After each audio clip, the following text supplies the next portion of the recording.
Hello my dear student, कैसे हैं आप सभी। उम्मीद करते हैं आप सब बढ़िया होंगे, खुश होंगे।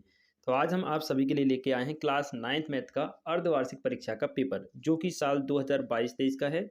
अब ये पेपर क्यों लाए हैं आपके लिए, इससे आपको आइडिया लगेगा कि आपका जो आने वाला पेपर है दिसंबर में, वो किस प्रकार से आएगा। तो वीडियो को कंप्लीट देखिएगा और पेपर को अच्छे तरीके से समझ लीजिए कि आपका पेपर किस प्रकार से आने वाला है। इससे आपको आइडिया लगेगा कि आपको क्या क्या पढ़ना चाहिए, किस तरीके के क्वेश्चन अर्धवार्षिक परीक्षाओं में पूछे जाते हैं। ठीक है। पिछले वर्ष का पेपर मेरे पास था, तो मैंने सोचा आप लोगों के लिए एक अच्छा सा वीडियो बनाऊं, ताकि आपको पेपर के बारे में थोड़ा सा आइडिया लग जाए। तो चलिए देखते हैं कि क्वेश्चन को यहाँ पर हम सभी क्वेश्चन आपको समझने हैं। देखिए 75 नंबर का आपका पेपर आता है, जिसमें से आपके विकल्प, खालिस्तान, जोड़ियाँ सभी कुछ आते हैं। सबसे पहले आपको विकल्प पूछे जाएंगे।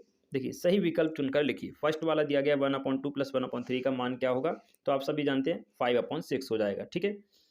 दूसरा क्वेश्चन आपके सामने आया था 20 माइनस 12 का मान कितना होगा, तो इसका आपका हो जाता है भाई 32 आंसर। 20 का 1/5 4% होता है। घनाभ में फलकों की संख्या 6 होती है। यदि p बराबर 2 तो p स्क्वायर प्लस 4p का मान कितना होगा भाई 12 हो जाएगा। ठीक है। ये सारे क्वेश्चन आप अच्छे तरीके से सॉल्व कर लें, ताकि आपको आने वाले पेपर में कोई भी परेशानी ना हो।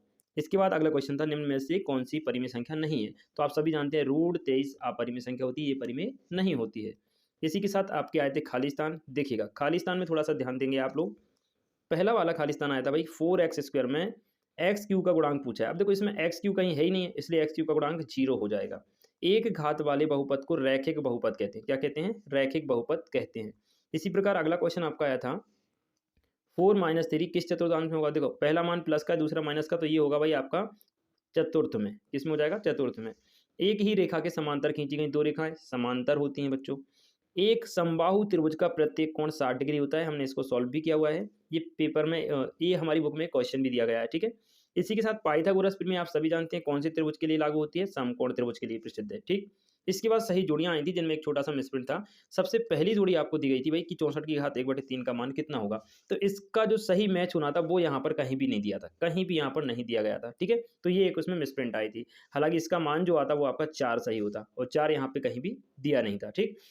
√2 का प्रसार ये आपका हो जाता अशांत अनावर्ती। 0 बहुपद की घात अपरिभाषित। -8,0 स्थित होगा एक्स अक्ष पर। दो पूरक कोणों का योग 90 डिग्री एंड त्रिभुज की दो भुजाएं समान हो उसे कहते हैं समद्विबाहु। ठीक। इस वाले का आंसर आप खुद से कर लेना, 4 आएगा इसका। ठीक। इसके बाद आए थे भाई एक शब्द में उत्तर। देखिए एक शब्द में उत्तर आए थे, दो परिमेय संख्याओं के मध्य कितनी संख्या होती है, तो लिखना अनंत। रामू की वर्तमान आयु x है, 5 साल पहले कितनी हो जाएगी, x-5 हो जाएगी। 0.2 0.4 का गुणनफल क्या होगा, तो भाई इसका देखो, इसका थोड़ा समझ लो। 0.25 का गुणा करना है 0.4 में। इसका जब गुणा करेंगे तो ये आएगा 25 चौके 100, और 3 अंकों बाद दशमलव लगेगी, तो ये आपका 0.1 आएगा बच्चों। कितना आएगा? 0.1 आएगा, ध्यान रखिएगा इसका। ठीक। इसी प्रकार से अगला क्वेश्चन आपके सामने आया था भाई -3 1 4 -2 को बढ़ते क्रम में लिखो, तो ये आ जाएगा आपका -3 -2 1 4, इसका आंसर हो जाएगा। इसी के साथ एक वर्ग की भुजा 6 मीटर है, इसका परिमाप कितना होगा, इसका परिमाप हो जाएगा 24। एक और क्वेश्चन आया था दैनिक जीवन में बेलन का उदाहरण लिखो। बेलन का उदाहरण पेन लिख सकते हैं आप, सिलेंडर लिख सकते हैं, कई सारे पाइप लिख सकते हैं, बहुत सारे उदाहरण होते हैं। ठीक है। फिर आपके 70 और 80 आए थे, तो इनको भी देख लो एक बार। समांतर चतुर्भुज के सम्मुख कोण बराबर होते हैं, बिल्कुल होते हैं भाई।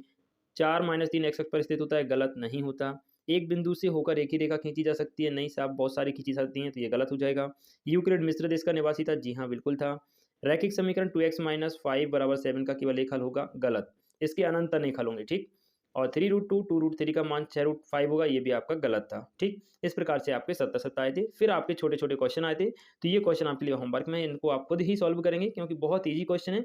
फिर भी इनमें से अगर आपको कोई क्वेश्चन ना बने तो आप मुझसे कमेंट करके पूछ सकते हैं। ठीक है। उस पर हम प्रॉपर एक वीडियो बना देंगे आपके लिए। ये सारे क्वेश्चन आए थे जो कि बहुत ईजी हैं। सभी क्वेश्चन को आप अच्छे तरीके से सॉल्व जरूर कर लें।